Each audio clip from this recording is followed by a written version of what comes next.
Well, thank you for coming, everybody. My pleasure to be here as we talk about what is the Urantia Book. My name is Michael Hanna. I live here in Ashland with my wife, Donna. And first, I would like to say thank you to Jordan and Shady and Ariel for hosting this talk. And raise of hands, who's ever heard or read the Urantia Book? Well, not read it, but I've heard it. Okay, all right, that's good. What we'll do here is we'll just get started and we'll say what is the Urantia Book and what does it say? The first thing is to get started is to point out what it is not. And it's not a religious book. It is a philosophical book. True religion is a personal spiritual experience. This is a book that entails a philosophic framework. And there's no church, there's no theology, there's no leader, there's no guru, there's no one to follow, listen to. It's basically a book club. Anybody that's read the Urantia Book looks for other people to see what they think, and they end up getting together. So the word Urantia itself, heavy book, Urantia, Uran means heavenly, comes from the Greek mythological goddess Uranus, the personification of the sky and one of their deities. And so that means heavenly. And then TIA is place. Your heavenly place. Where? In the cosmos. This, according to the authors of the book, is the new name for Earth. Urantia. Your heavenly place. Okay? They say that this book, is the fifth epochal revelation to the world. We'll talk about that. The history of the book, pretty straightforward in some ways, very complicated in other ways. In 1934, superhuman beings indicted this book. Indicted meaning that they delivered this book by way of their own methods. No one's really been able to discover or decipher. It's not channeling. But they delivered these papers, not chapters, but papers, over a period of time. And then these papers accumulated until the book was published in 1955 by the Urantia Foundation. And at that point, it accumulated 196 of these papers for a grand total of 2,097 pages. So no human takes credit for writing the book. And after you look at it, you could see that it would be impossible for somebody to say they wrote this book. Not just the exquisite language itself, but the coordination of science, philosophy, religion, and integrated, really a treasury of spiritual truth, intellectual wisdom, and an enhanced point of view perspective on who we are, why we're here, where we're going. The big questions. So in addition to all that, it answers the other questions that we have, like where do we all come from? Is there intelligent life in the universe? Are angels real? Is there really a God? If it's a God, is it only he? What about she? Is there a mother? What about the devil and evil? Are they real? Is he real? What's going on there? What about tying into suffering, pain and suffering? smash between the hammer of suffering and the anvil of anguish. What about life and the difficulty we have in this world? What's the answer? What do we say? What makes most sense? What's real? What is real? What is the meaning of life? What about Jesus? What did he have to say?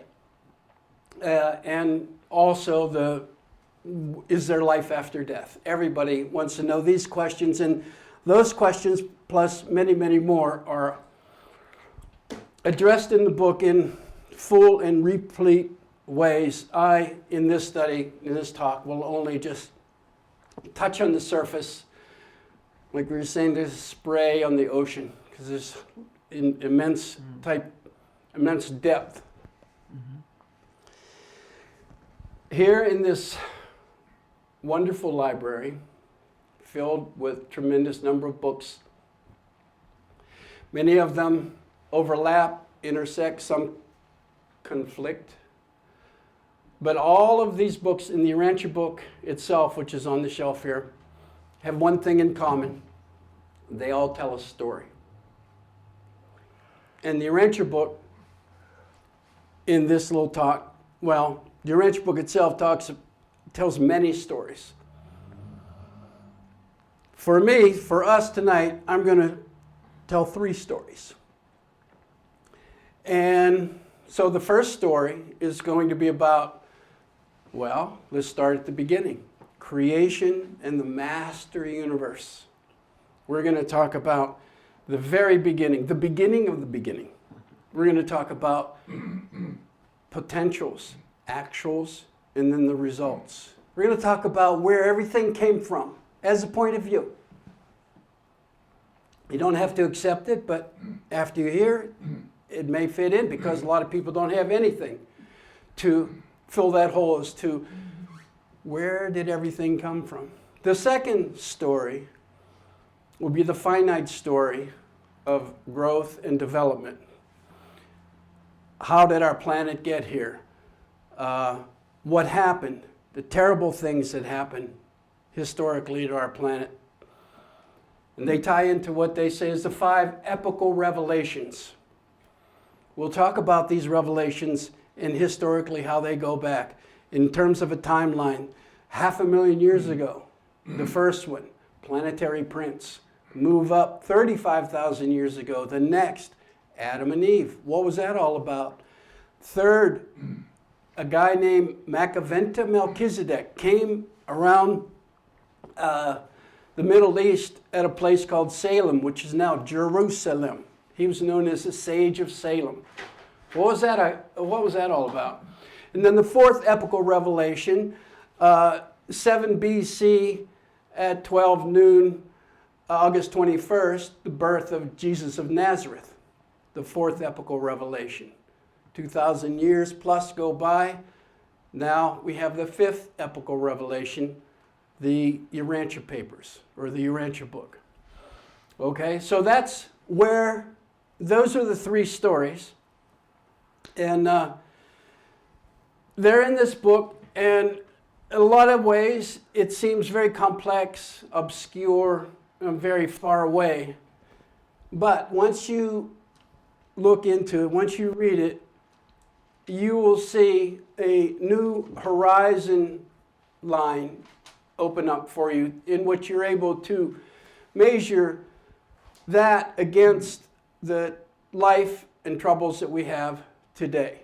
A new perspective, not with just vision and sight, but insight.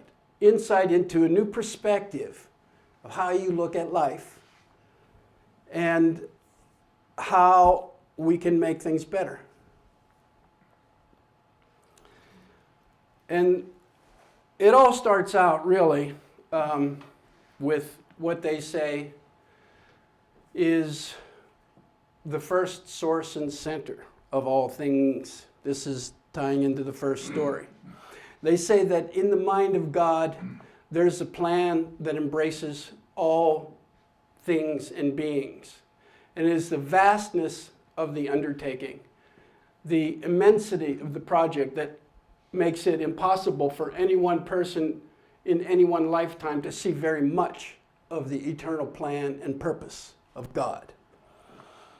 But there is, at the same time, endless opportunities for an unlimited future. And that's what'll be revealed here. And so reading this, you get a sense of this vast undertaking, and you feel a little bit closer to comprehending what it is. And closer to the feeling of how living truth ties into expanding growth, and the thrilling beauty of high adventure, and the closer to the rewarding goodness of intelligent love. So let's start this journey. The first story, okay? In terms of origins, the human mind ordinarily craves to approach cosmic philosophy from proceeding from the simple and finite to the complex and infinite, from human origins to divine destiny, okay? That's fine, but it's not the right way to approach it. That path would lead to knowing facts, knowing genetic knowledge, not spiritual truth and eternal destinies. In order to do that, you have to start at the top. You have to, in order to know your destiny, you have to first know your origins and history. So let's go to the origins and look at creation from the top down, not from man to God, but from God to man, out and down. And so, in that connection, going back, let's go way back. How far back? Way back. Before the Milky Way. Before the so-called Big Bang. Before time and space. Back, back, back. Back to the beginning. How about the beginning of the beginning? Okay? As far as we can go. And then we eventually fuzz out, you could say. We can't think any deeper than our conceptual framework will allow. We can't think of eternity and infinity. Those are just words, okay? And God is contained in infinity and eternity. But we are finite. Finiteness cannot comprehend infinity. A pint can't hold a quart, right? So, but nevertheless, we still need a beginning. We need a framework. We need a starting point. We want God Himself to have a beginning. Even if there never was one, we'll make one up. Okay? That's just the way we are. So, as we look in our exploration into the eternal past, we may as well do a good job of it and go back as far as we can. Okay? And take our imagination. Let us go back or in as far as we can possibly go in concept, and then move forward or outward step by step. So when we hit our conceptual limits, we have to use words and give names. And in terms of the times of eternity, we have to have something of a valid concept. And even though this is a hypothetical state of affairs, we still have to have some place to start. Okay, so this was when all things were contained within. God was alone. It was a static moment. You could call it the zero age. There was no movement. All was contained. Think of a circle, perhaps. Nothing outside, everything within. All time and space. total reality, total deity. There is an eternal present, but no past or future. There is a within, but no beyond. Everything is within. God is self-existent. God is all you could say at that particular moment. So now let's look at that particular moment for a second and just say, for our clarity here, that it is a valid concept, but not a factual reality. Okay? For example, in the same way as we use the mark 0 on a 12-inch ruler, the 0 is not part of the measurement, but we use it as a basis to start our counting. We know that number 1 is the first real number, but we know that behind number 1 is the valid concept of 0. Okay? So this is where we're starting with this 0 age, this one circle in which is static deity, where all things are contained within this one particular. It's not even a moment. There is no moment. Everything is within. So we'll call this, the name they give it is a name. They give it the uncaused cause, or the first source and center, or the I am. These are names. You have to give it some name. If you just say, well, it's the original cause, well, then religions have looked at that and they say, well, okay, if he's the cause, then who's the cause of him? Who's his father? And who's his grandfather? And they go, da, da, da, da. And it gets ridiculous. So they agree on the I am as the uncaused cause. Some philosophy calls it the point of singularity, whatever. You have to give it a name. So that's what that is. So at one point now, that's all there was. So now what happens? God makes a plan. In this plan, everything is included. The entire master universe, down to the minutest, what they call automaton. All past and present, everything is included in the plan. But God has not acted yet. His first act is really a jailbreak from total infinity. It's a magnificent break of liberty from totality of everything. He's all things. Everything's contained. So you could say he moves aside to make room for reality. Okay?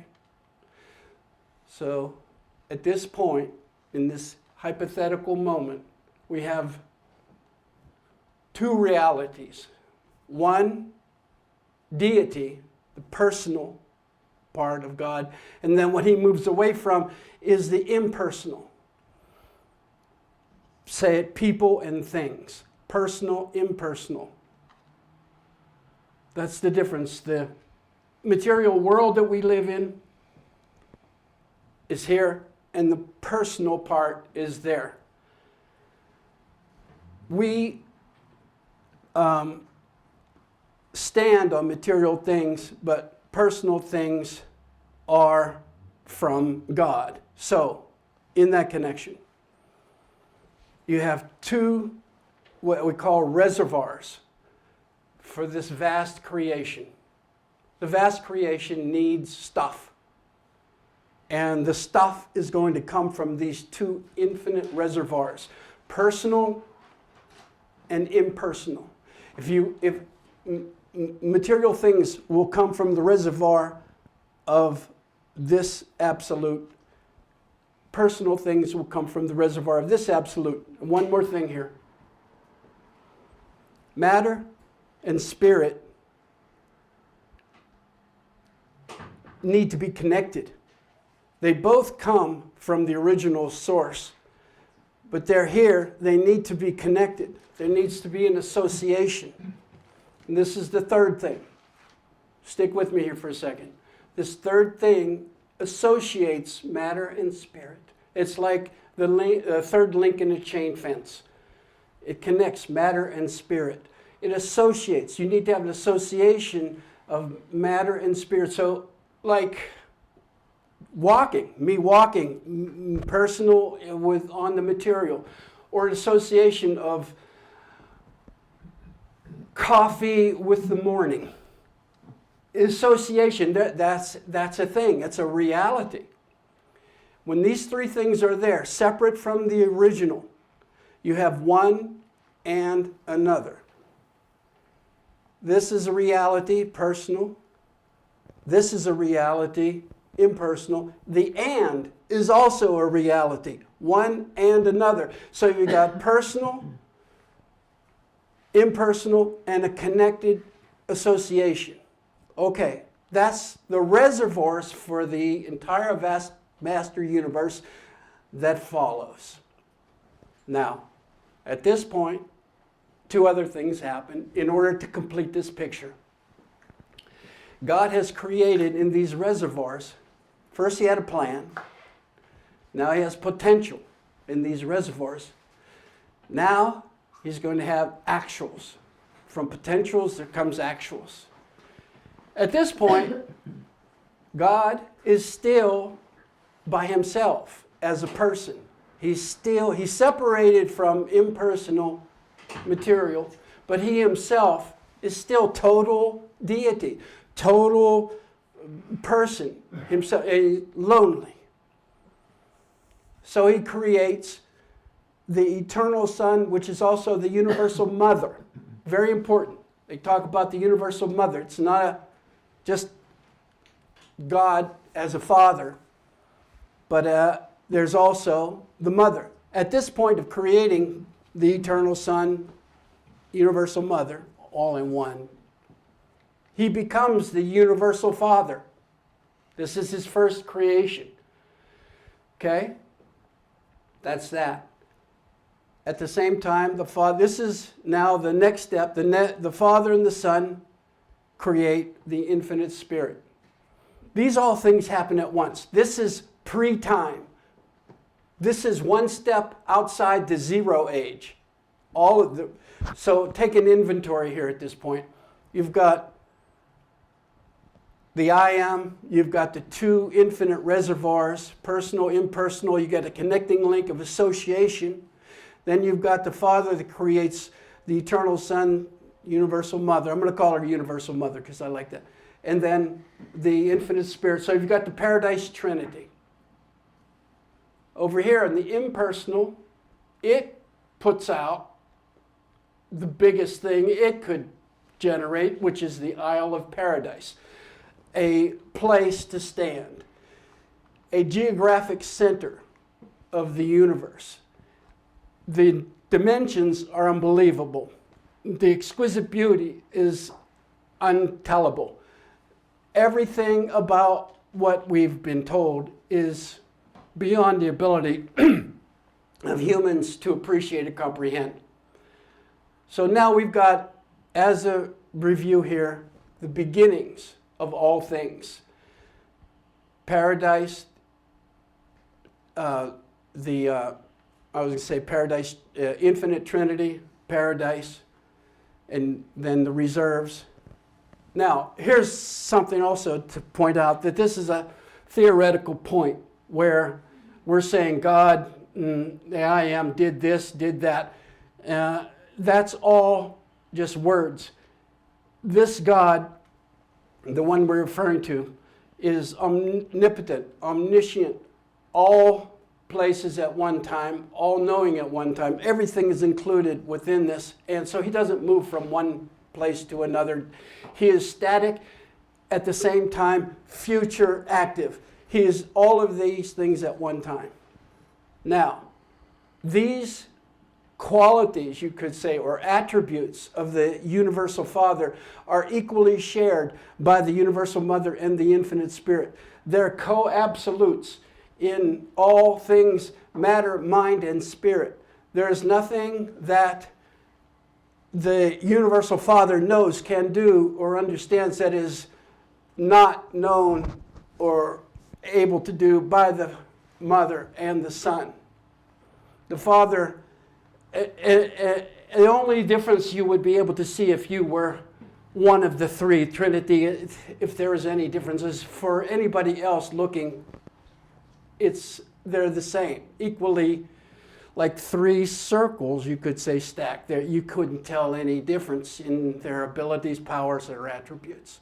Okay, so now that it sets the stage for God's plans. He has these vast reservoirs, physical matter, non-personal things, and then spirit personal things, and the association. So at this point, now God is ready to make his next move. And the benefits, by the way, of having the Trinity is that, one, he gets to share with the eternal Mother, universal Mother. He's no longer alone. He gets to associate with a being of equal everything with him, and likewise, he retains the oneness of total deity when they all three get together. So the association, the liberty of having individuality, at the same time association with others. So you have association, and at the same time when you're together you have that totality of, it's almost like a corporation. You could say deity incorporated when the three of them get together, but they still have their individual identities. Okay, so, and if you were to look at it in some ways, you could say, well, and we're talking about eternity and infinity, you could say the infinite spirit is eternal, and then the Mother is eternaler, and the universal Father is eternalist. Okay, but all of these things happen at before time, before what we think is necessary sequence in order for us to understand it. So now let's just continue with this story. So then God has the reservoirs, he has his paradise trinity with him. They stand on the Isle of Paradise, which they describe as an elliptical shape. Time is at the top, space is at the bottom. Then God decides to create around, he's in the creative stage. Planning stage, now creative stage. He creates worlds around paradise. 1 billion worlds. And he populates them with perfect beings. He's at this stage right outside of paradise where he creates an existential reality where everything is perfect. The beings are perfect, the worlds are perfect, things going on there are perfect. What we would say is how they flawless. There's no disharmony. These are existential beings living in this existential zone. 7 concentric circles comprising 1 billion worlds around the Isle of Paradise. Around Havona, what they call this central universe, they put on a security. God says we need some security, so he has around Havona dark gravity belts that circulate counterclockwise and to prevent the invasion. So that is the setup right there for what they call, or what was started out as the master universe. And they use the word universe like the word God in different ways. The word universe they use first as the central universe around the Isle of Paradise, billion perfect worlds. I could be drawing all this, but I'll be drawing all these circles and everything. You can visualize it. And people do maps, and you can see all sorts of colorful arrows and all this. We're going back old school, so we just do it this way. In terms of the universe, you have, again, the central universe, 1 billion perfect worlds around Havona, the dark gravity belts. Okay, outside of that, there's the grand universe, made of 7 super universes. Outside of that is the master universe, 4 outer space levels surrounding the whole enchilada here. Okay? So this is the big picture of the master universe moving backward toward this creative stage where God created the 1 billion perfect worlds of Havona. These worlds are pattern worlds also, whereas our world is patterned off of one of those 1 billion worlds. And so that there's a pattern and a copy for everything. In some ways, you could see the pattern almost like a mother and the father and the child with the Paradise Trinity. You know, easy to think that way. So the worlds of Havona are unique and they're divine. They're never ending. They never had a beginning and don't have an ending. That's an existential reality. Finite reality, us, we may not have endings, but we always have beginnings. That's us. Over there, in an existential reality, there is no beginning and no ending. So, of these 1 billion perfect worlds,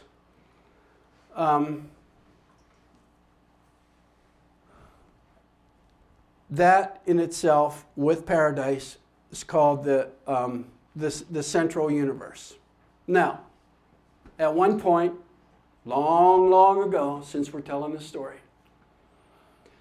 God says to the 1 billion perfect beings on these 1 billion worlds, more than 1 billion beings, but at least this number of worlds, says, I'm going to do something different. I'm going to do just the opposite of what reality we have here. We have perfection here. I'm going to go all the way to the polar opposite and do imperfection. I'm going to create evolutionary beings in a place called time and space. Central universe with the Havona beings are existential perfect beings, and when they hear that God's going to create imperfect beings in an evolutionary universe, it must have really, freaked them out, surprised them. Well, that's just what he did.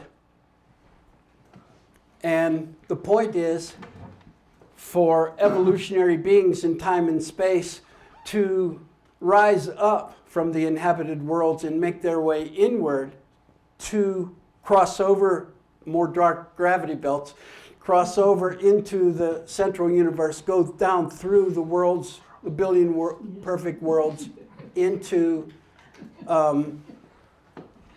see the infinite spirit, the eternal Son, universe mother, and then the universal Father back in. But at this point, let's go to the story. This begins the second story. That was the first story of creation of the master universe. The second story is the finite story of our planet, our universe, our planet, and the 5 epochal revelations that took place. So at one point, God, with his divine coordinates, say, let's make man, women in our own image. Let's make a mortal ascension plan. Infinite Spirit, Universe Mother immediately agree. The Universal Father is going to represent love.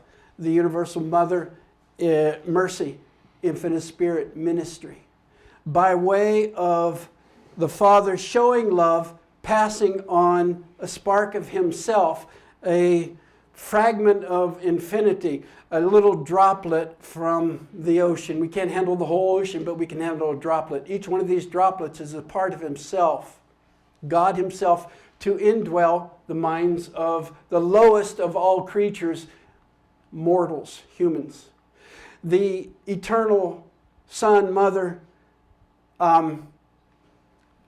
says, I will help by way of a bestowal Son to come down and help your world in spiritual ways that I'll talk about. And then the creative infinite Spirit says, well, my part is ministry. The vast hosts of angelic beings, angels, midwayers, on and on and on, are under the tutelage, the benign tutelage of the infinite Spirit. So the three combine love, mercy, ministry to benefit other beings, specifically humans. So in this second universe age, the plan is to leave the central universe, and they send out primary force organizers, what they call, and they set off what's called a primary force charge, which is the thing behind the Big Bang. You could say, look at it, and it's very slowly. This whole thing like a rising of the dawn of a new day. The space outside the central universe is divided into 7 sections. And these 7 sections comprise what they call a super universe. And they say that we are in number 7. Milky Way galaxy is at the heart of our super universe. And that we're part of the master universe containing within our 7th, there's constellations, systems, and individual planets, such as ours. And when it's fully built out, this whole super will end up being 1 trillion inhabited worlds. So there's a lot of space we're talking about. So now, and they say that you belong to one of the many planets of time and space, but you are not today plunging on wildly into uncharted space or swinging out blindly into unknown regions. Your planet is a member of an enormous cosmos. You belong to a well-nigh infinite family of worlds. Your sphere is just as precisely administered and just as lovingly fostered as if it were the only inhabited world in all existence. In other words, it's a friendly universe, and they're here to help. So, within the structure of creating these local universes, there's administration, and everything slowly develops. Now, at this point, the Universal Father and the Universal Mother have a creation called the Creator Son. The Infinite Spirit with the Universal Mother create the Creative Mother Spirit. These two beings of divine origin leave paradise, go out into the hinterland, into the worlds of time and space. With this space that's allocated for them, they're the homestead, to go out there and create their space. In their space, these are divine beings now. They're in their space. They create 7 levels of life, angelic life. They have names: a system, sovereign, angelic life, a Melchizedek, and 6 all the way down to number 7 human beings, as part of this creation from the creative Mother Spirit and the Creator Son. The two come down. Now, along the way, in the constellation, in the system, on the planets, everybody, the super human beings have jobs, and they have responsibilities for each one of these organizations. And what they do is monitor the growth of each one so that when it reaches a certain point where they need it most and they intervene, they do what has to be done. Okay? But the number one thing is never violate the sovereignty of individual free will. That's almost like that prime directive. I don't know if you remember that, but in Star Trek, it was like you can't interfere with the normal life pattern. So the primary force organizers go out into space. They start these gigantic energy wheels that break off into nebula, galaxies, and stars that form, like in ours, the Milky Way. And then we have our sun that broke off from a mother wheel, and then our planet came from our sun. And there's like 10 ways in which a planet can be formed. The one that formed ours was called a gravity explosion planet. It's where the sun meets another passing gravity body, and then the solar extrusion comes, the gravity body pulls it from its roots, and then it's isolated, circulating around the sun. This part goes away, and that's how our system was designed. So when a sun is born, either of a spiral or nebula like that, then it's a highly gaseous situation, and gravity, from this one pulls it, leaving it out in space, such as where we are now, third from the sun. That happened 4 million years ago, and our scientists verify that. So now you've got a planet. There's a formation of Earth, volcanoes, gases cooling, then liquid water happens, and then there's oceans.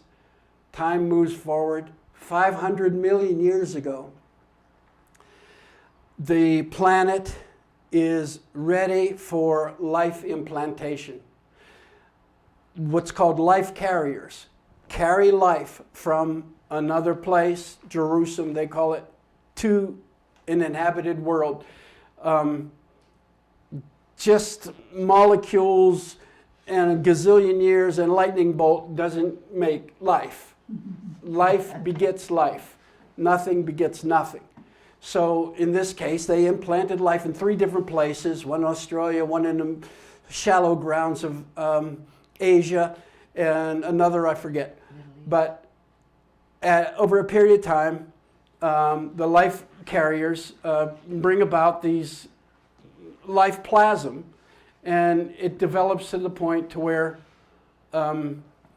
life springs up slowly, just as our biology says. There's single-celled bacteria, multi-celled algae, jellyfish, plants, then the rise of animals or mammals, and then dinosaurs.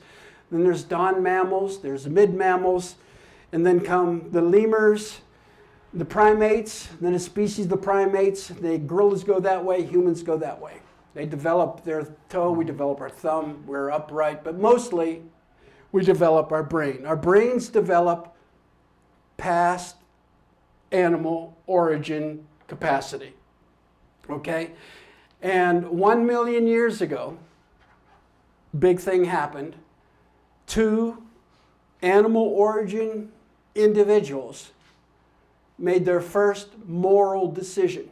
They were able to tell the difference between right and wrong. Animals cannot do that. They don't have that brain power, that intellectual capacity. So what's happened is when they connected, when they made that moral decision, they connected up to the mind circuits of the creative mother spirit. The creative mother spirit in this local universe where the creator son and the creator daughter together, her place is the place in which we live, move, and have our being. Hers is the intellectual womb in which we live. If we went outside that, we wouldn't exist. the Creator Son goes forward, goes outward. She's place, he's direction. I have to say, this Creator Son, they give him a name, Michael. Michael, the literal translation of that word means like God. So that's not his real name, but it signifies his role. And that particular being is also Jesus. That is going to be a surprise to everybody. That's what this says. This is part of the revelation, in that it makes Jesus bigger, more than we ever thought possible. So, at this point, 1 million years ago, humans develop a brain capacity to connect their mind circuits to the creative mother circuit. They become mortals of free will dignity.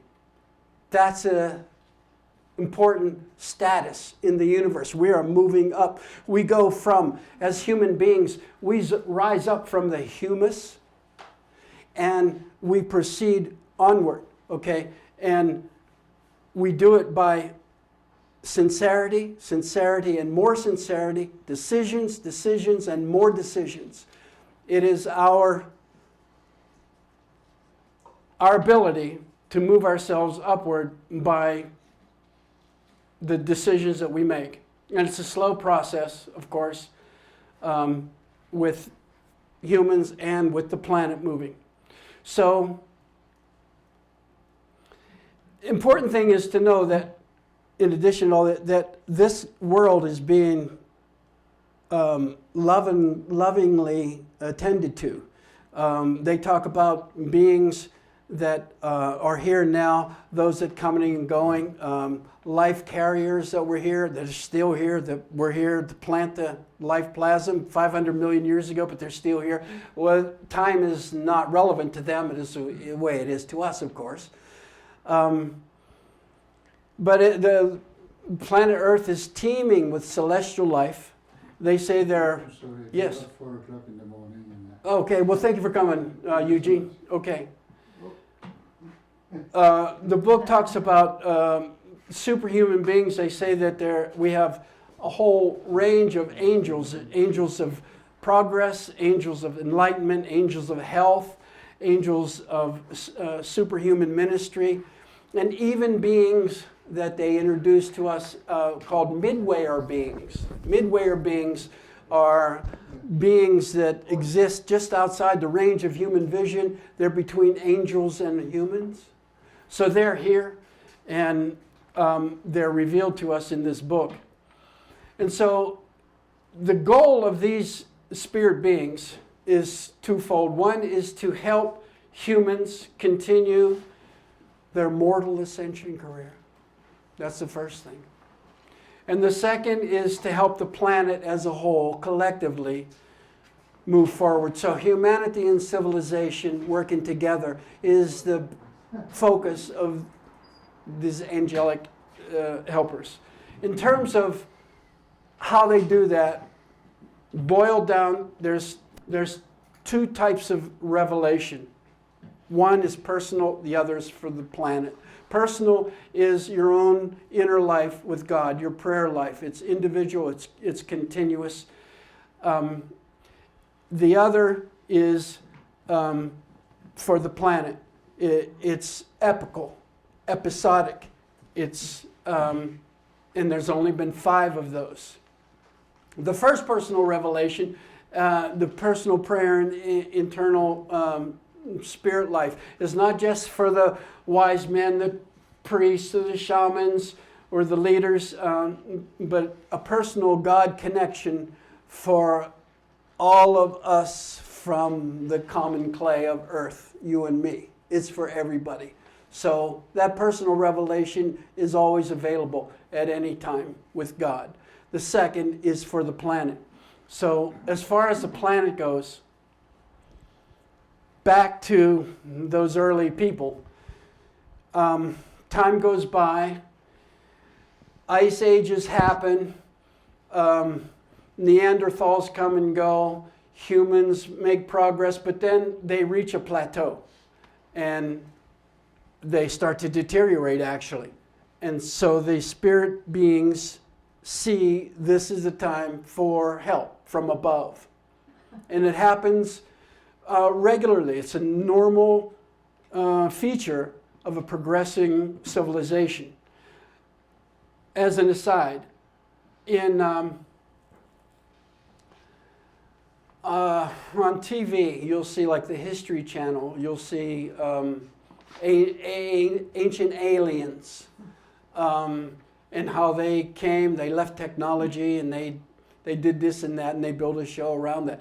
Well, there's roots of truth in that story because the first epochal revelation is what they say is 500,000 years ago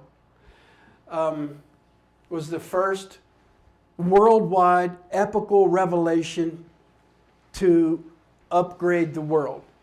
And this happened, like I say, 500,000 years ago around the Persian Gulf. At this point, spirit beings come from above, land, build a 40-foot wall in this case, and they come with a planetary prince with his 100 helpers to teach the humans civilization, the fundamentals of civilization, tool making, weaving, pottery, early brick making, advanced techniques in business, improved trading, writing, pottery, prayer, specifically helping with prayer in their early religious life, showing how men and women worked together for the first time. Men and women worked in the garden, not the garden, but in this, what they, center of civilization for the world. They called it Dalmatia, was the name of it.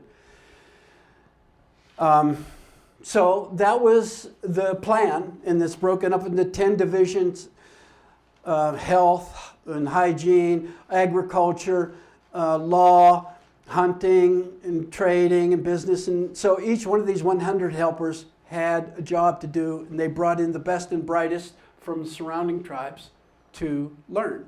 After they learned, then to go out. Well, and learn about life after death and all the rest of it. We're supposed to have these people here today. They should be here today. They were epochal revelation that's supposed to do the job. But something very terrible happened. Very, very terrible. And we're suffering from it today. I have to pull back. Now, you've got, again, the local universe, constellation, system, individual planets.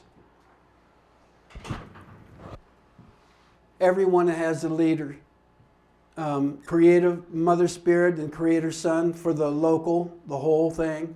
And then their children are in here.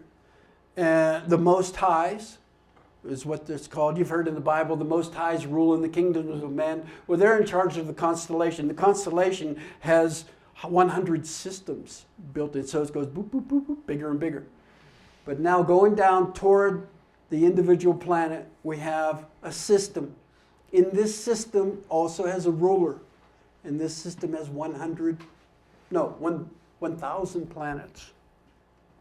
And the ruler is what they call a Lananandek son, and his name is Lucifer.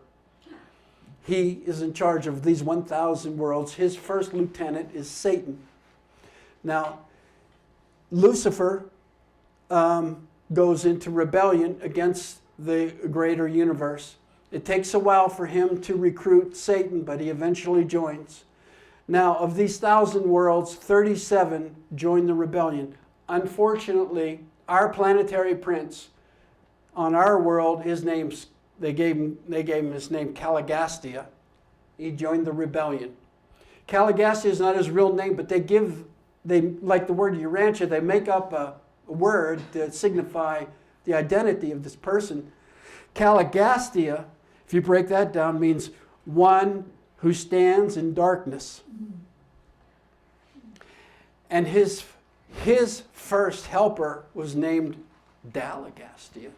And that means one who stands next to one who stands in darkness. So this little city of Dalmatia, headed by the planetary prince and his helpers, go to join the Lucifer rebellion. And it was a terrible, terrible, horrible thing. Lucifer was a brilliant Leninandek son who fell in love with himself and the subtleties of personality pride. His main thesis was 3 points: sophistry, anarchy, and nihilism. Sophistry, number one, is that there's no God, so why pursue these fallacious arguments, especially with the mortals of the realm?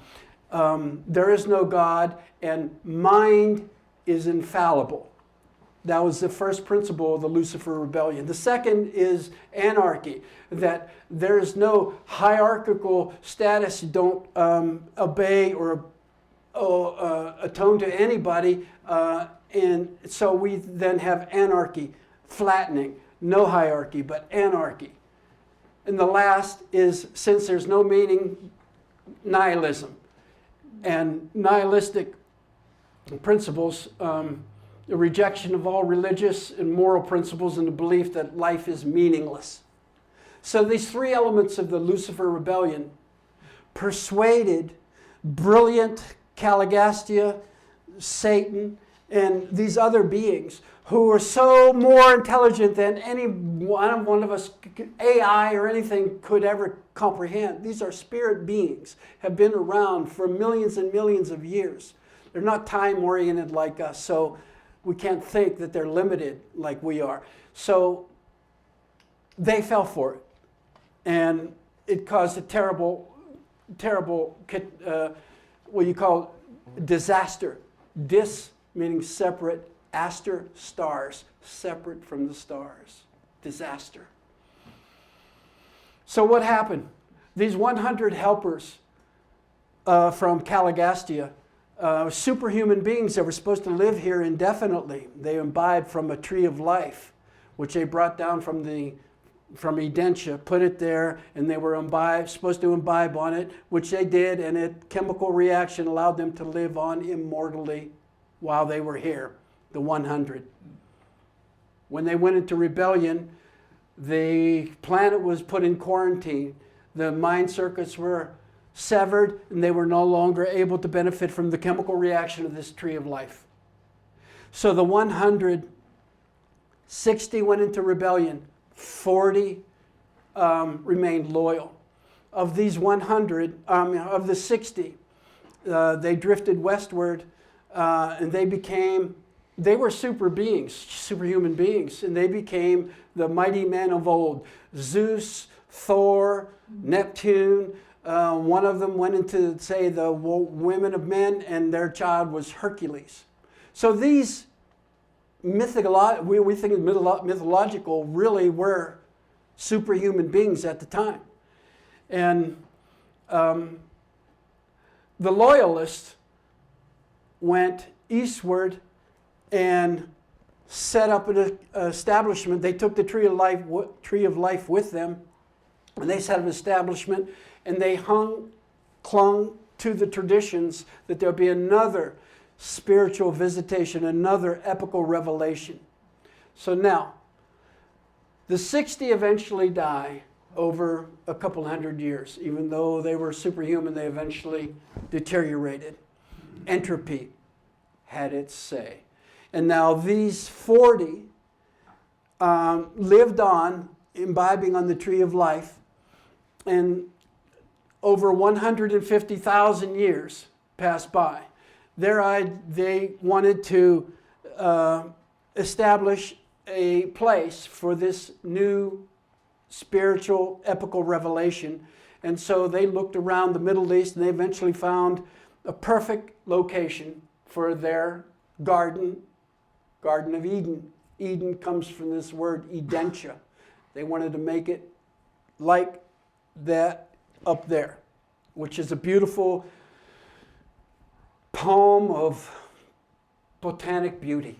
That's what they say.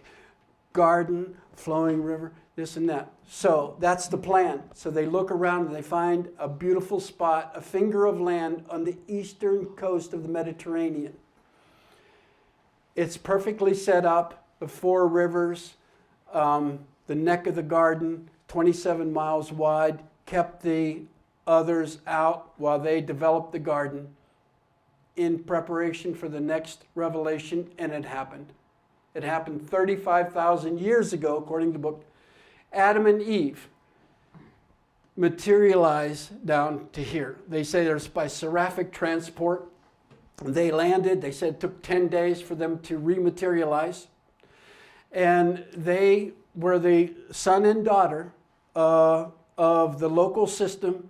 And they arrived mid-season at high noon. And they portrayed once more the concept of the universal father to all the evolutionary peoples. So in this beautiful botanic spot, their job was biologic, not technological like the first one, but biologic. And they were supposed to have children, have babies in this beautiful garden, and then build up enough to where their babies, because they were genetically superior, they actually glowed. They were 8 feet tall, glowed when they put their wraps on, and superior genetics of Adam and Eve, and they were passing that on to their children. Once they reached 1 million, roughly, then these children would go out and spread their superior genetics to the rest of the world, slowly moving forward. Unlike Lucifer and Caligastia, who instead of teaching them slowly by organically learning generation after generation, they wanted to speed it up, drop laptops into Africa, or speed things up so that they are now no longer needing to go through the slow process. And they made the big mistake of, instead of having progress through evolution, they had revolution by revelation. They were a revelatory group, and they caused revolution by speeding up the plan, doing their own bit instead of following the divine plan, thinking that the means justified the end, and the fallaciousness of the sophistry, the anarchy, and the nihilism of the Lucifer rebellion. All of that. Terrible effect. Like I said, we should know about life after death. We should have all these teachings permeating the culture of the world, but it's not. We have planetary amnesia. We don't know what happened. Time goes by, things disappear, people pick up, and they lose memory of everything. We're lucky we have the story of Adam and Eve. When you think about it, 35,000 years ago, we've got the garden, we've got the snake, we've got the default, and that's what happened, unfortunately. The plan for upstepping the human genetics went awry. It ended actually before it even got started. And the important thing was that the genetics would give us a greater music appreciation, greater scientific understanding, a greater spiritual sensitivity. Women shouldn't have difficulty in childbirth the way they have it now. A greater human being. We should, our genetics should be better, stronger, but they're not. And this is what happened to Adam and Eve, unfortunately. Their plan was, again, to have babies and proceed from there. However, because of the planetary rebellion, the world should have been set up in a more receptive way for them. There should have been more civilization, more receptivity for these kinds of super beings to come here. But there wasn't. It was a dark, besotted, war-bled planet that they arrived on. And impatience got the better of them, primarily with Eve.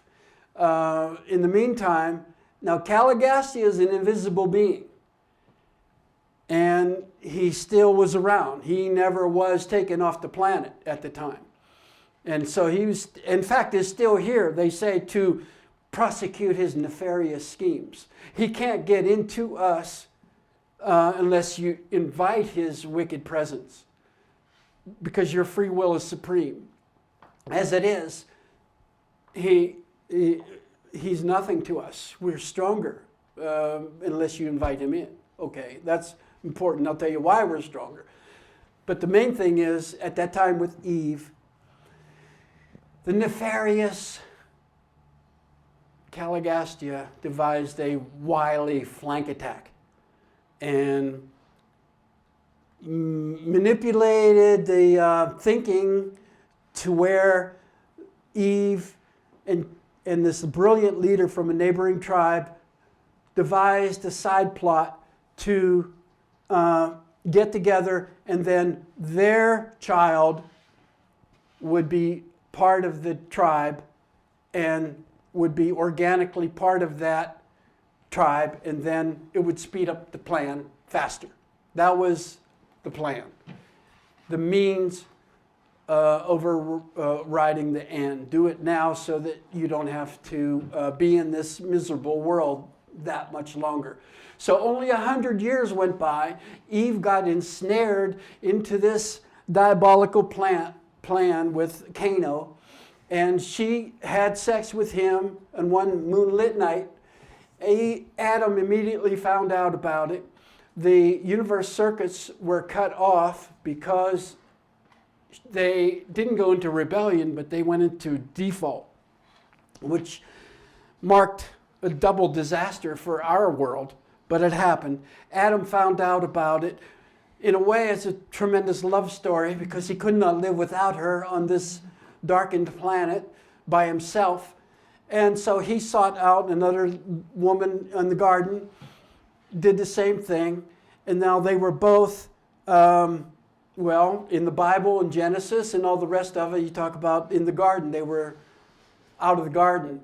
It didn't quite happen that way, but they were in default. The planetary circuits were cut. Their mind circuits were not able to connect up, and they no longer were benefiting from the tree of life, and so they eventually died 400 years later, even though that's a long time. They were superior genetics, so you can expect that to happen.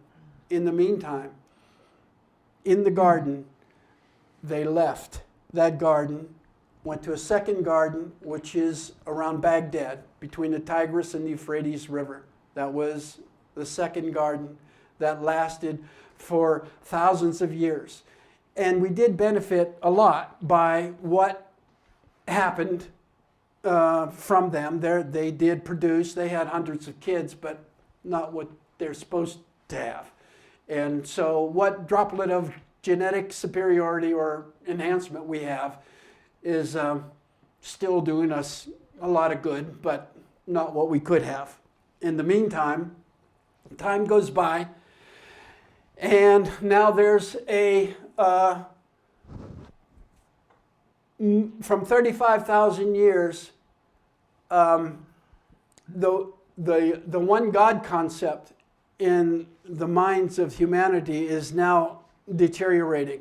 People are reverting, retrogressing mentally, and biologically we're moving at a pace, but culturally and spiritually and mentally we're deteriorating, especially with monotheism, which from the universe point of view is the main thing. Rather, one God in place of many. So it's monotheism is deteriorating, and now from the universe point of view, they're seeing that there needs a third epochal revelation to help the world get back on track from polytheism to monotheism, and they send what they call an emergency revelation, emergency son. And his name is Melchizedek. You heard of him in the Bible, in Genesis. His name is Melchizedek. They say his real name is Mekaventa Melchizedek. So 1,980 years ago, he comes down, and his job is to revive monotheism, like I say. And so he arrives at a place called Ur, and then migrates over to a place called Salem, which is now Jerusalem. And as I was saying, he's the sage of Salem. He's viewed as a god. In Genesis, they call him God. They say he has no mother or father because he just appeared. He just appeared in the tent of a shepherd.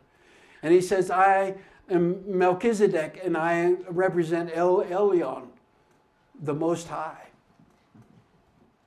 He lived here for 90 years and then just disappeared. But during those 90 years, and the reason he came at that time was because they were following the genetic line of someone who could be a leader, who could pick up the message and carry the ball forward. And that person was Abraham. Abraham was his chief student. If you look at National Geographic, you'll see that 3 lines of religion converge on Abraham: Christianity, Islam, and Judaism. Okay? And Abraham was the student of Melchizedek, and he learned everything from Melchizedek and then passed it on. And Melchizedek's cardinal principles were trust and faith. That's all you need to know. Primitive people, just keep it simple.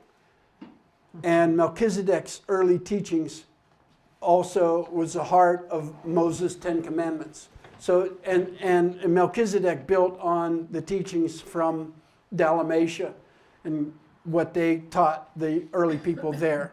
So it passes down.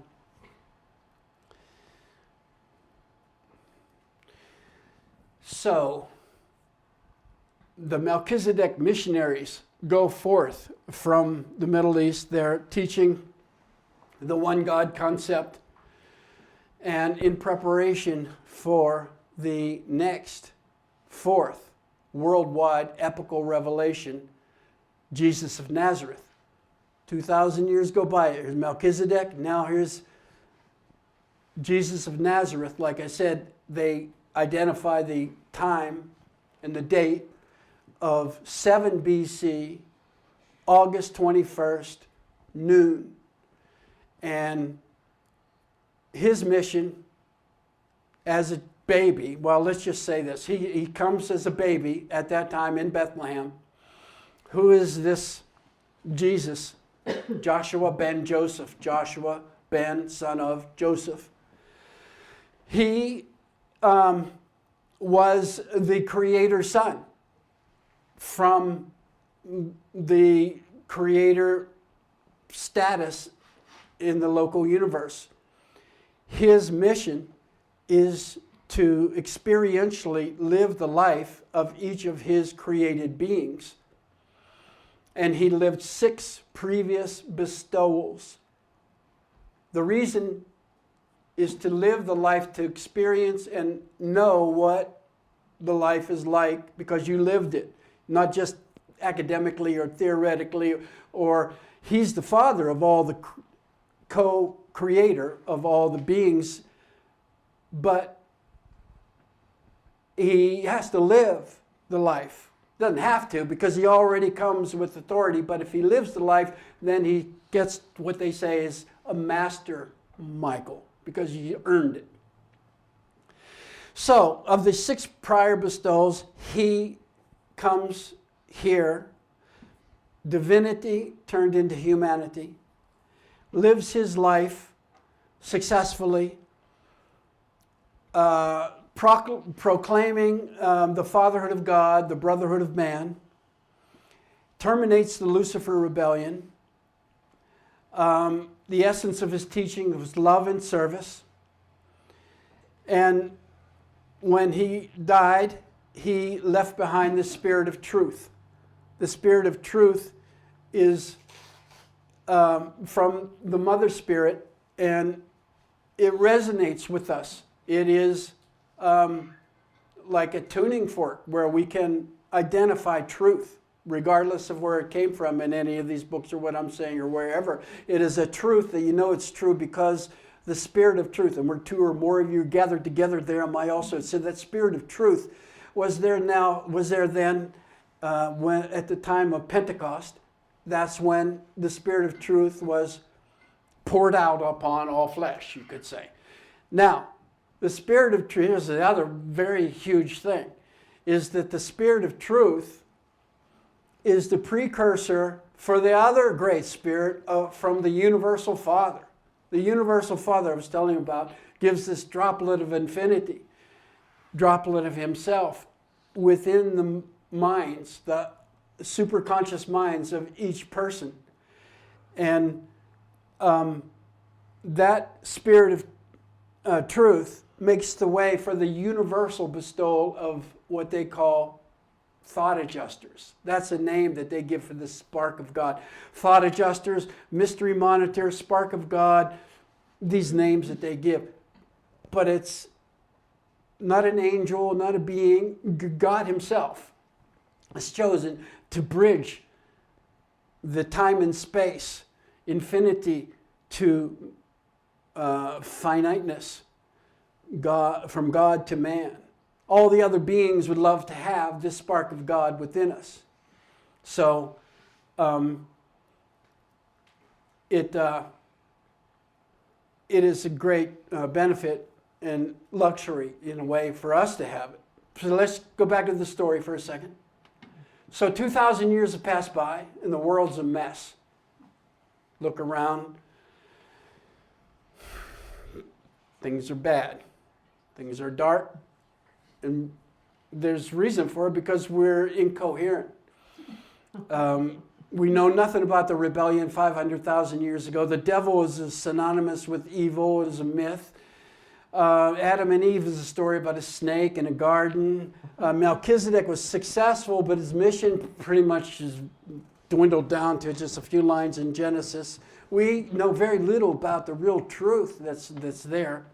Jesus was successful. His teachings of the fatherhood of God and brotherhood of man definitely are part of our world. We'd be horrible if He weren't here and left what He did say. But the teachings were twisted around so that we now have a religion about the man, about Jesus, not what He said, what He taught. So everything's circled around the man himself. And the man himself pointed to the teachings, but we like to take our focus and put it on the person. And his teachings are now in a theology. They're the church built around it, and flickering in the corner somewhere is the real teachings of Jesus, waiting for a new revelation to bring it forward. So,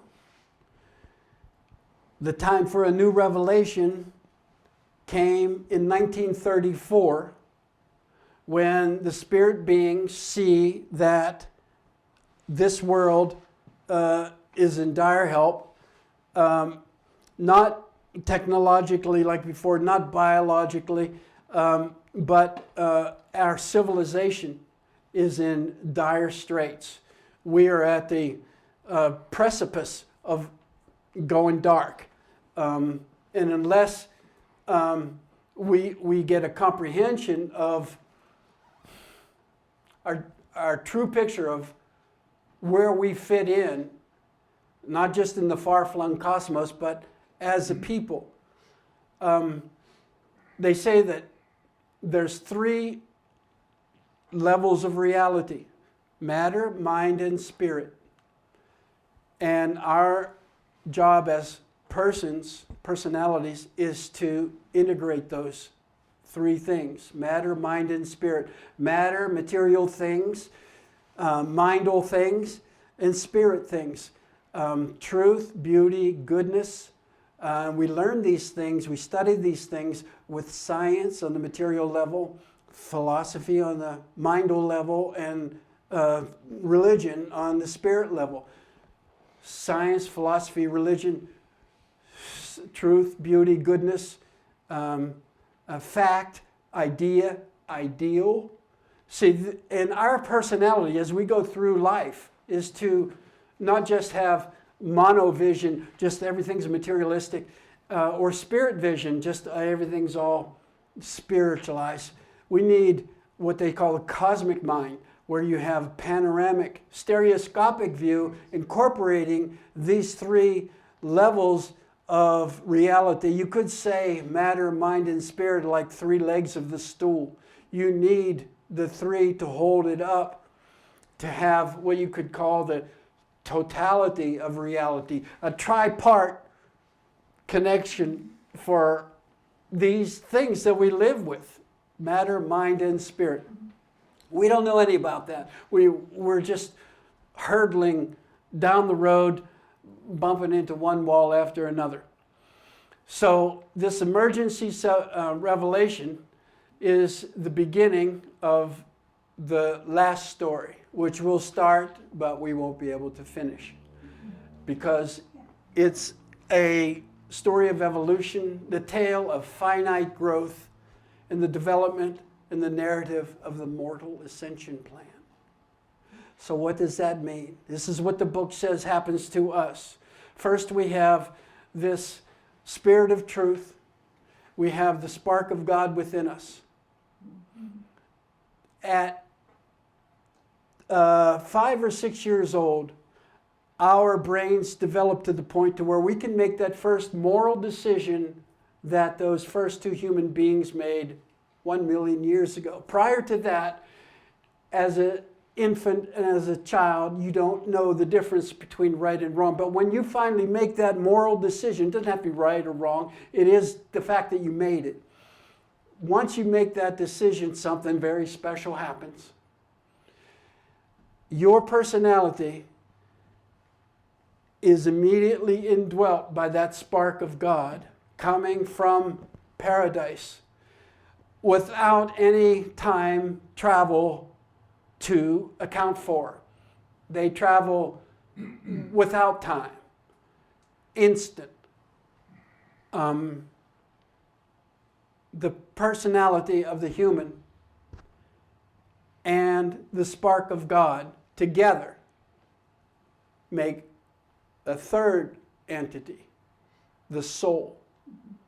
The soul is what lives on after we die. As we live our life, the seat of our identity is in our body. Naturally, we're all wired in tightly to the body, but as we know, time goes by and the body falls apart and eventually dies and goes into dust.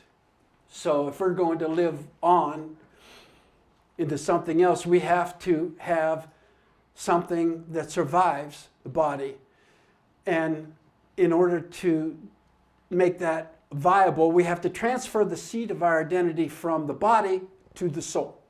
And we do that through a series of decisions and purposes and sincerity throughout our lifetime. We grow our soul.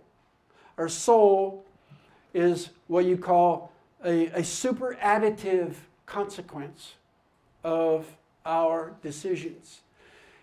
In the same way as two hydrogen atoms and one oxygen atom together make water. A third thing. Two people in a relationship create the relationship, which is a third thing, a super additive aspect of our life. So the soul then is what is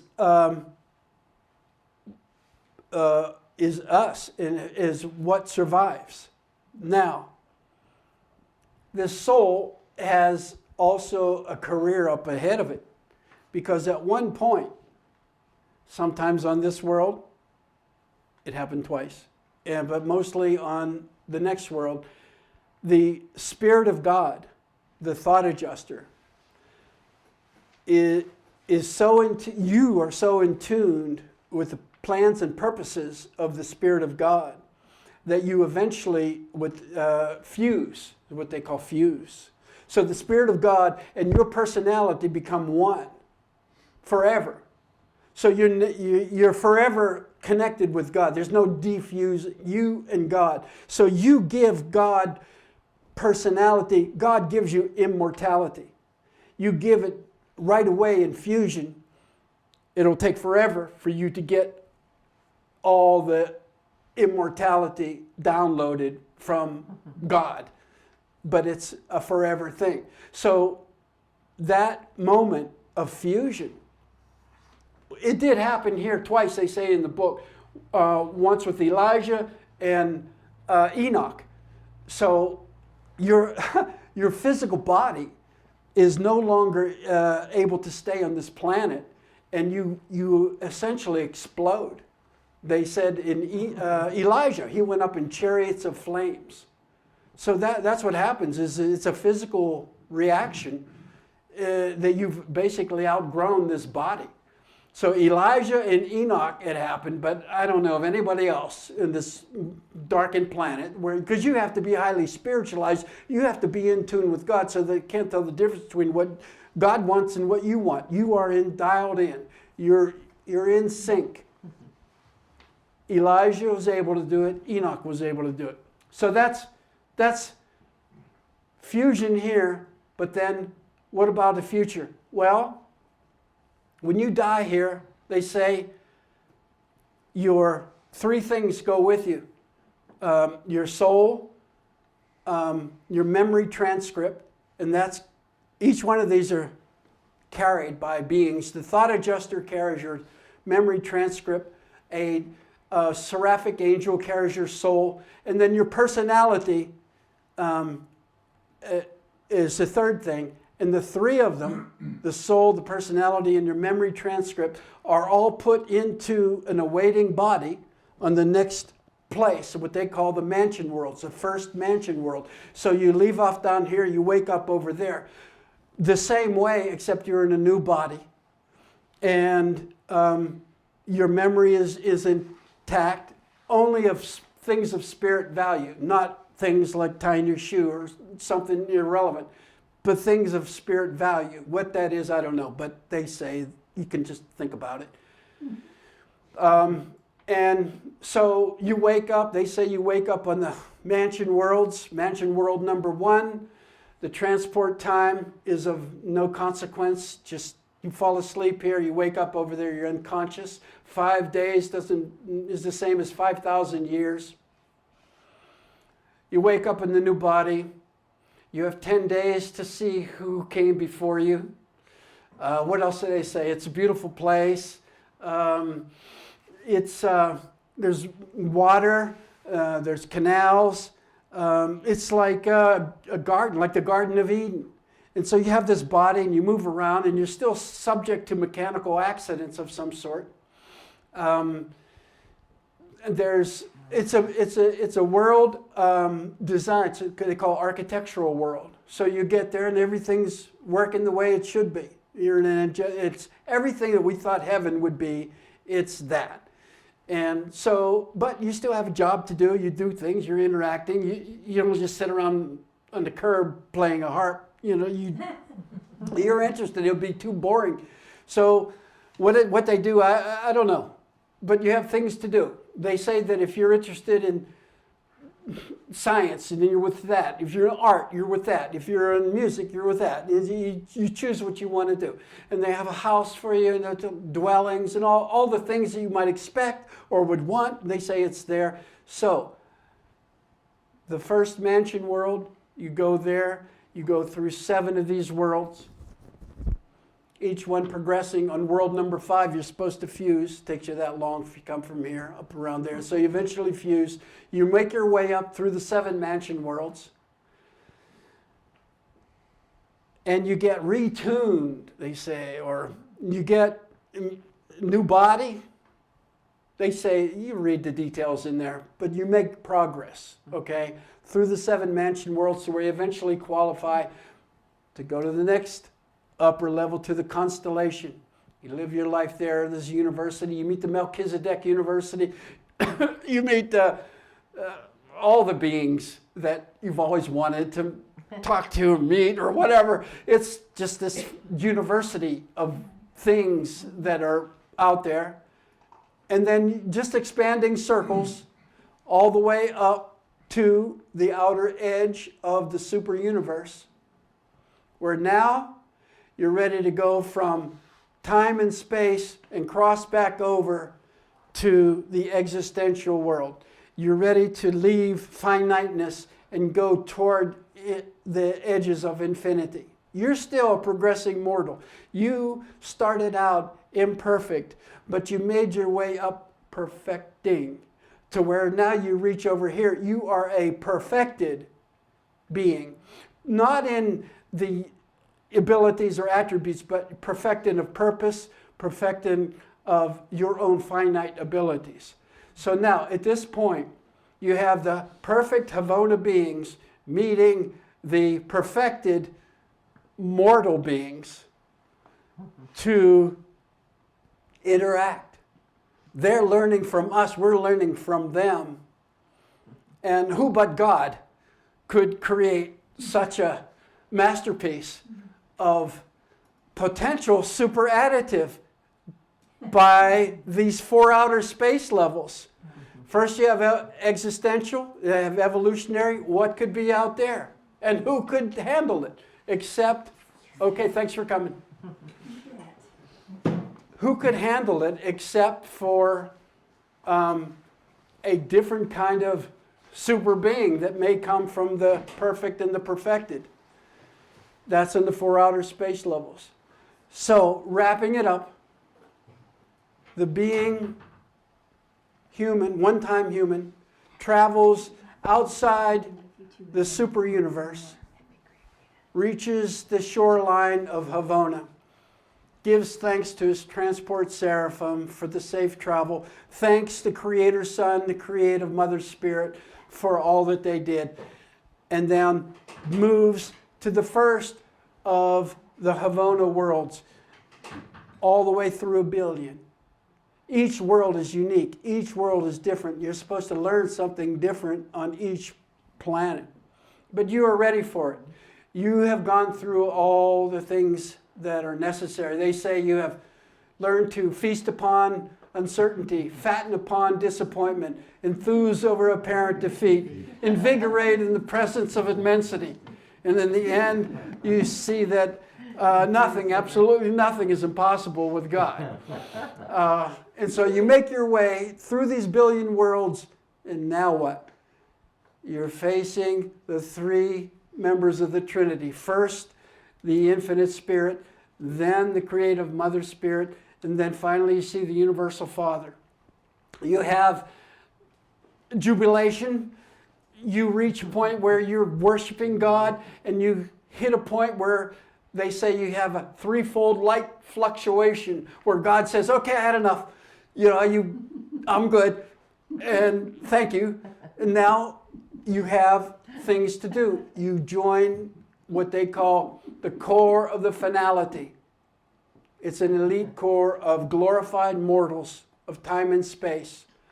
And your job there is to go back to these other 6 super universes as administrators, teachers, and helpers, until eventually all of these super universes are growing what they call enlightened life. And that's what our planet is supposed to be like. Way back in the beginning, we're supposed to go through these stages of hunger, security stage, and now where we are now, the age of material comfort. After this age, we're supposed to go into the next stage, which is the age of knowledge and wisdom.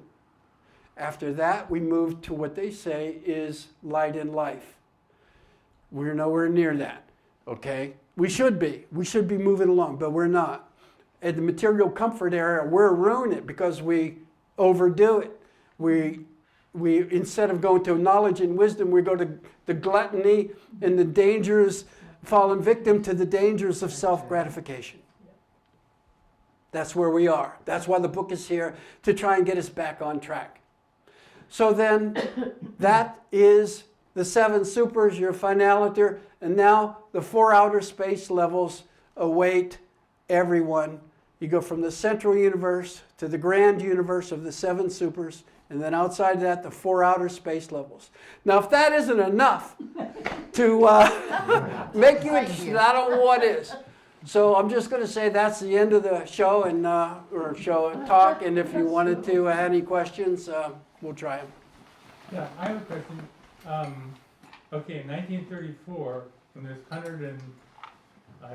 200 essays or installments of the book, where did they show up? What's the story behind that? They showed up in Chicago in the early 1908, 1907.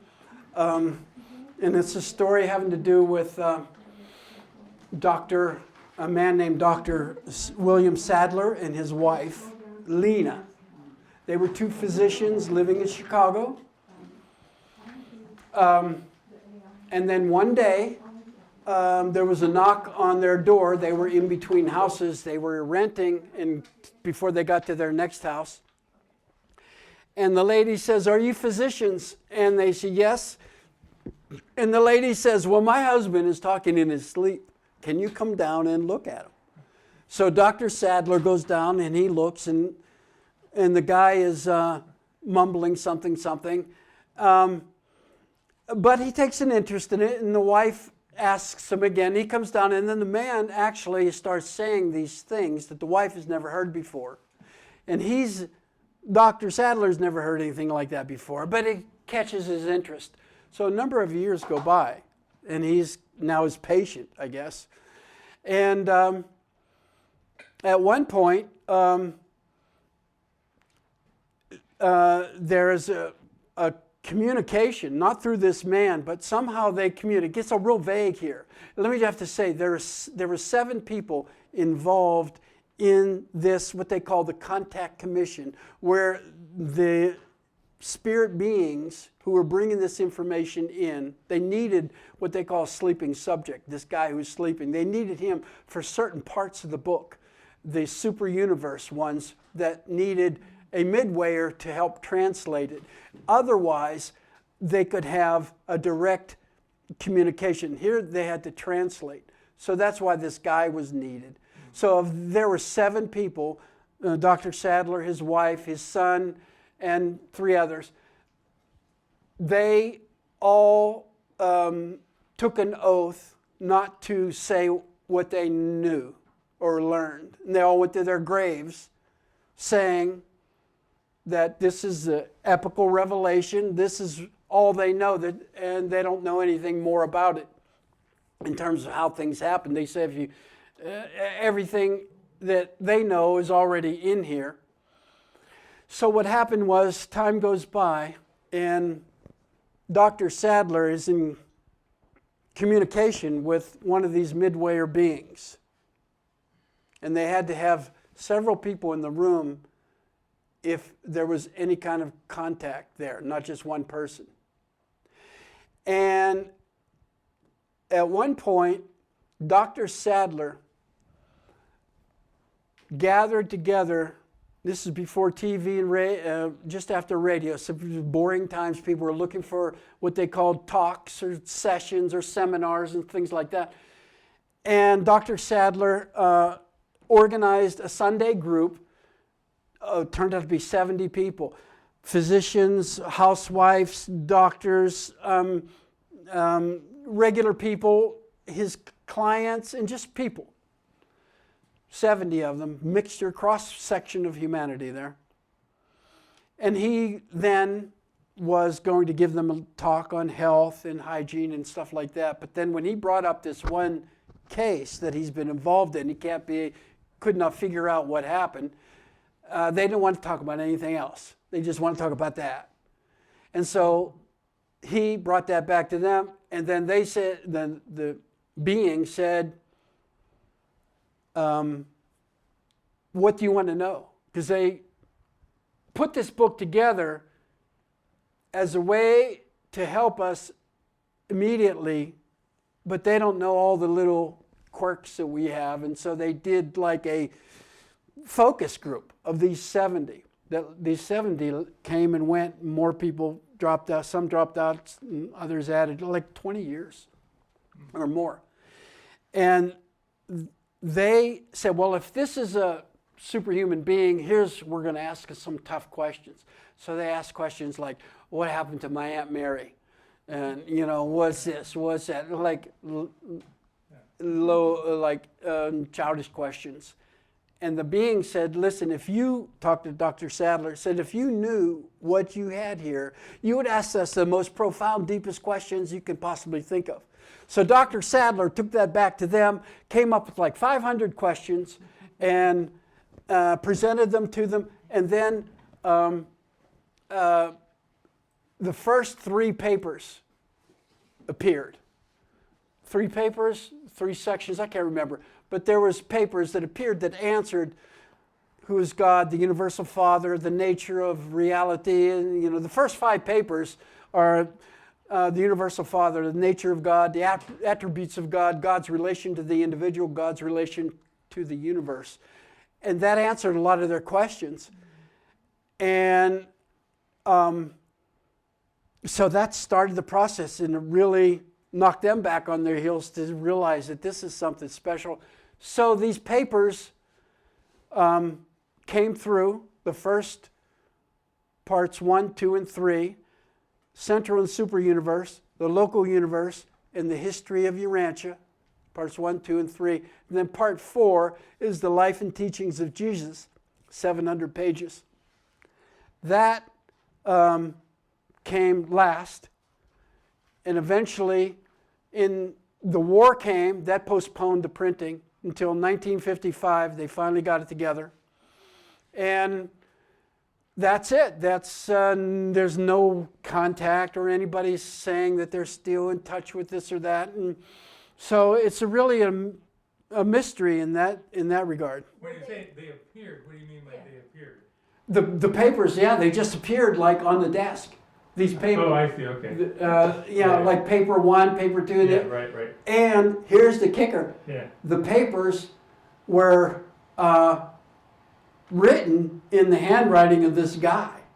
Sadler? No, this contact person, this sleeping guy. Oh, really? But then he said, I didn't write that. And then Sadler gave him a squeeze test for your arm because it came overnight. And all these papers, he said, you had to be sore-handed to write that. And the guy didn't have a sore hand.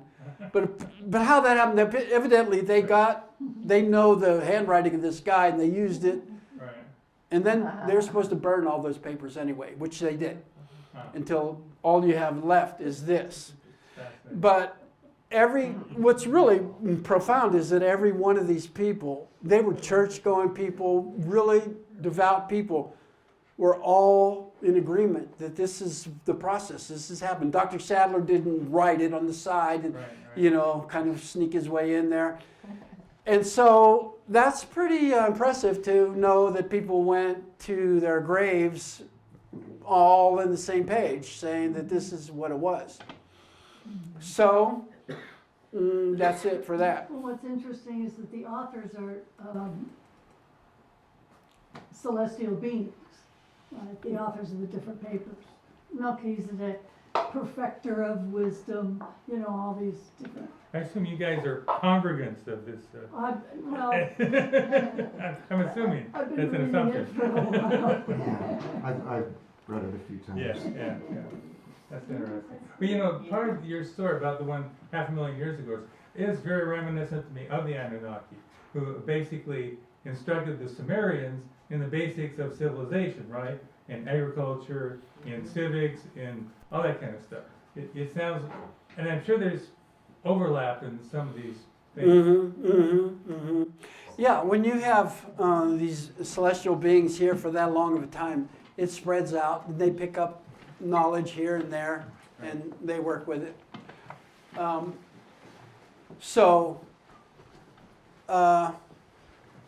5th epochal revelation, pretty amazing that we happen to be living at the time when this is here.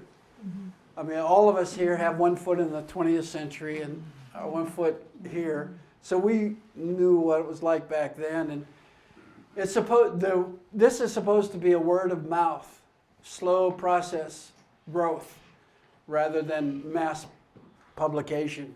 More narrowcast than broadcast, you could say. It's just one person referring it to another. This is the first time, like in 50 years, that I've ever talked to people about it like this. But here I am, and here you are. So that implies that you've been studying for 50 years, is that what you're saying? Yeah. Yeah. Fine. That means I'm a slow reader. There's a lot to read. Well, it's the big words. It's the big words The of the big book words. that slow you down. Not really. Thank you, I learned a lot.